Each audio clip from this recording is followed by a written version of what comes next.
Hello, everybody. This is Ed Monk from Last Resort Firearms Training. I'm a retired Army officer, a former school teacher, and a current law enforcement officer.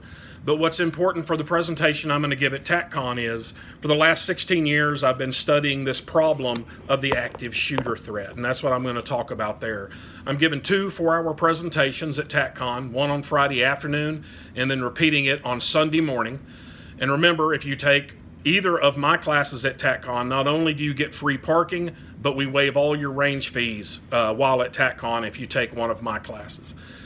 In my presentation, I'll start with the study of past attacks, and we'll look at the importance of time and math and how we decide what kind of response saves the most lives. I'll show you that the United States has failed pretty badly over the last 40 years in our response to the active shooter, which is why we continue to see often victim counts in the 20s, 30s, 40s, and even higher.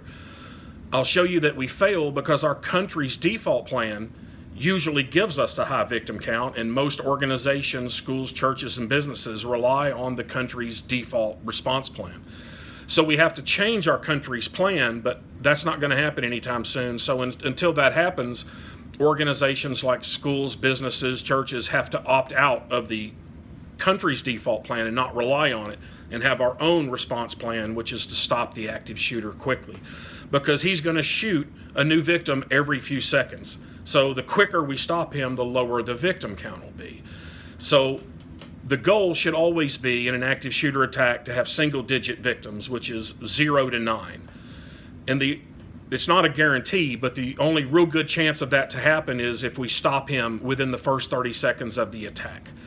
There's no way to call somebody who's not already at the attack site and then bring them there within 30 seconds. That can't happen physically. So the only way to stop him within 30 seconds of the start of the attack is for someone who's already there, one of the intended victims that he came to shoot, to counterattack and stop him within the first 30 seconds. It's not about who's better equipped or better trained. It's about who's present, who's there at the attack site, and who's not, because it's all about time and math. And a very well-trained and equipped person who takes 5 minutes to get there is not going to give us a low victim count.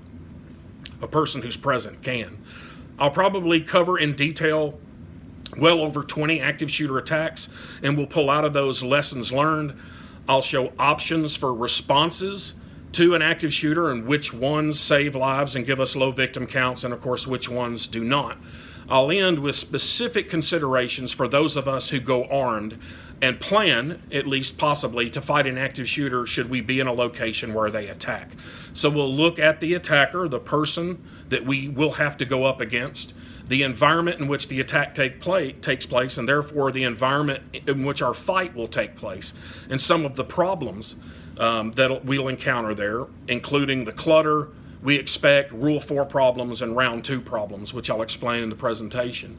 Mindset preparation that we can do, gear selection that we can do, and then some engagement issues that we should expect based on past attacks.